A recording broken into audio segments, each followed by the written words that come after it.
جب جائیداد کی تقسیم ہوتی ہے تو قرآن پاک نے فرمایا للذکر مثل حظ الانثیین کہ جتنا دو بیٹیوں کو حصہ ملے گا اتنا ایک بیٹے کو ملے گا۔ مثال کے طور پر کسی بندے کی جائیداد کی کل ویلیو 100,000 ہے، ایک بیٹا ہے اور دو بیٹیاں ہیں، تو 50,000 بیٹے کو ملے گا اور 25,000 ایچ جو ہے وہ بیٹی کو ملے گا۔ اب اس پر یہ اعتراض ہوتا ہے کہ جی دیکھیں اسلام نے بچیوں کو پورا حق نہیں دیا، عورتوں کو پورا حق نہیں دیا، برابر رکھنا چاہیے تھا۔ اب اسلام کا جو طریقہ کار ہے، جو اپنا نظام ہے، اس میں ایک بچی جب پیدا ہوتی ہے اس وقت سے لے کر اللہ اس کو 100 سال کی عمر یا اس سے بھی زیادہ دے، فوت ہونے تک زندگی کا ایک دن بھی ایسا نہیں آتا کہ وہ خود اس پر ذمہ داری ہو کہ وہ کما کے لائے اور پھر وہ کھائے۔ مثلا بچی پیدا ہوئی، ماں باپ کی ذمہ داری، اس سے پہلے بھی آپ نے حدیث مبارکہ سنی کہ نبی کریم علیہ الصلوۃ والسلام نے ارشاد فرمایا اللہ اگر کسی کو 3 بیٹیاں عطا فرما دے، وہ ان کی پرورش، تعلیم و تربیت کر کے ان کی شادیاں کر دے، کل قیامت کے دن وہ اور میں 2 ایسے ہوں گے جیسے یہ 2 انگلی۔ ایک صحابی ان کے ذہن میں ایک سوال آ گیا، انہوں نے پوچھا یا رسول اللہ صلی اللہ علیہ وسلم کسی کو ہوں ہی 2، آپ نے فرمایا 3 ہوں، کسی کو اللہ نے بیٹیاں ہی 2 دی ہیں، اب وہ کیا کرے؟ آپ نے فرمایا پھر بھی وہ میرے ساتھ ایسے ہی ہوگا جیسے یہ 2 ہوں گے۔ اب شادی تک ماں باپ کو خوشخبری بھی سنا دی حضور علیہ السلام کی معیت اور رفاقت کی، اور اس سے بڑی کیا خوشخبری ہو سکتی ہے کہ آقا علیہ السلام وعدہ فرما رہے ہیں، صحیح حدیث ہے کہ تم اپنی بچیوں کی پرورش، تعلیم، تربیت کر کے اچھے رشتے دے کے ان کی شادیاں کر دو، کل قیامت کے دن میرے ساتھ ایسے ہوگے، اشارہ فرمایا جیسے یہ 2 انگلی ہیں۔ اب اس کے بعد وقت آیا نکاح کا۔ اب جب نکاح ہوا تو جو ہی ایجاب اور قبول مکمل ہوا، نکاح خان نے خطبہ پڑھا، دعا کی، اس کے ساتھ ہی اس مرد کے اوپر بحیثیت خامند اس عورت کا مینٹیننس، نان و نفقہ، رہائش، کھانا پینا، پہننا، ہر چیز فرض ہوگی۔ اگر وہ اپنی اس ذمہ داری میں کوتاہی کرتا ہے تو دنیا کے اندر جیسے بھی حالات ہو، اللہ کی بارگاہ میں اس کی پکڑ ہوگی، اس لیے کہ وہ اس کی بیوی ہے، اس کا فرض نہیں ہے کہ وہ جا کے کمائے اور لائے، شرعی لحاظ سے اس خامند کی ذمہ داری ہے، اور جب تک بندہ کمانے کے قابل نہ ہو یا نکما نہ کھٹو ہو، اس کو حکم یہ ہے کہ روزے رکھو، صبر حوصلے سے زندگی گزارو، اور نکاح نہیں کر سکتے۔ نکاح تبھی کرنا واجب ہوتا ہے کہ جب بندہ اس قابل ہو کہ وہ کما کے اپنی فیملی کو سنبھال سکے۔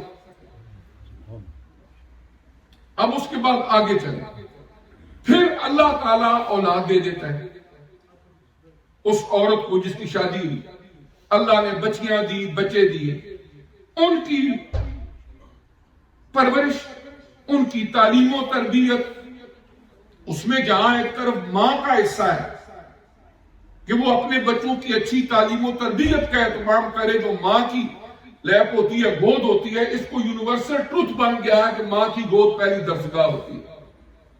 وہاں فائنینشل ذمہ داری عورت پر کوئی نہیں اپنے بچوں کی، وہ تمام کی تمام ذمہ داریاں مرد پر ہیں، اور اللہ نے جب بنایا تو اس وقت ہی مرد کو اس حوالے سے اسٹرانگ بنایا کہ وہ یہ ذمہ داریاں ادا کر سکتا ہے اگر وہ اپنی ذمہ داری کا احساس کرے تو۔ اب ان بچوں کی تعلیم و تربیت کا سارے معاملات کس کے سپرد ہیں؟ فائنینشلی خامند کے جو ان کا باپ ہے. پھر جب بچے جوان ہو جاتے ہیں وہی ماں باپ وہ جو بچی پیدا ہوئی تھی پھر اس کی شادی ہوئی پھر اللہ نے اس کو بچے دیے بچے جوان ہو گئے وہ بوڑھے ہو گئے. اب بچوں پر ذمہ داری عائد کر دی گئی کہ یہ ماں باپ تمہارے بوڑھے ہو گئے ان کا خیال رکھنا تمہاری ذمہ داری ہے.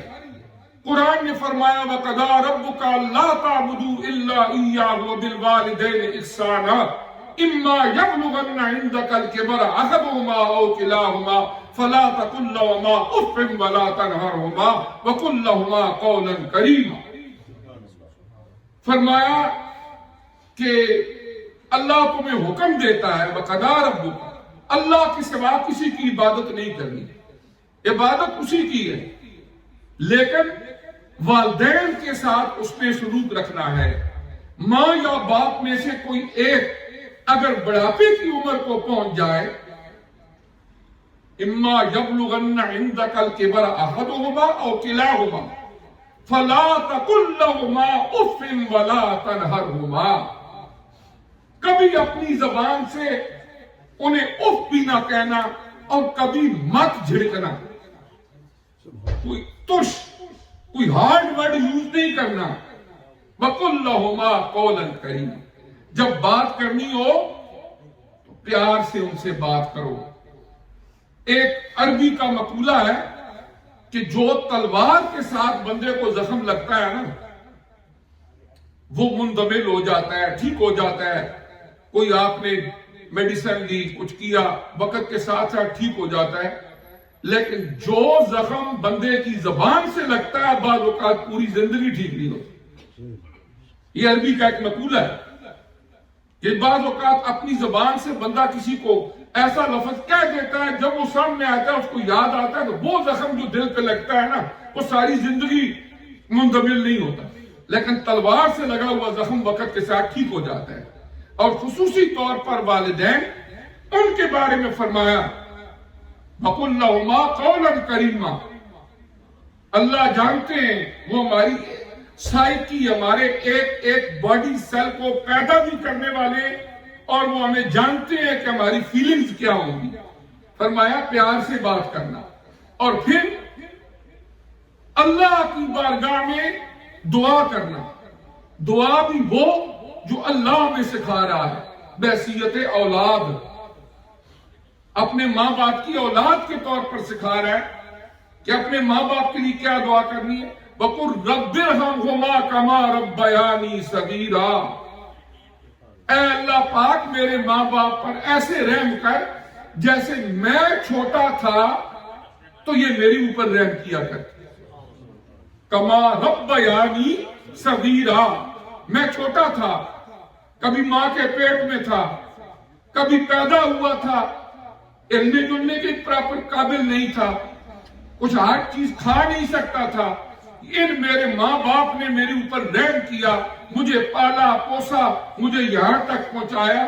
جس طرح یہ اس وقت میرے اوپر مہربانیاں کرتے رہے ہیں اے اللہ پاک اب میں تیری بارگاہ میں التجا کرتا ہوں تو ان کے حال پہ مہربانی کرنا.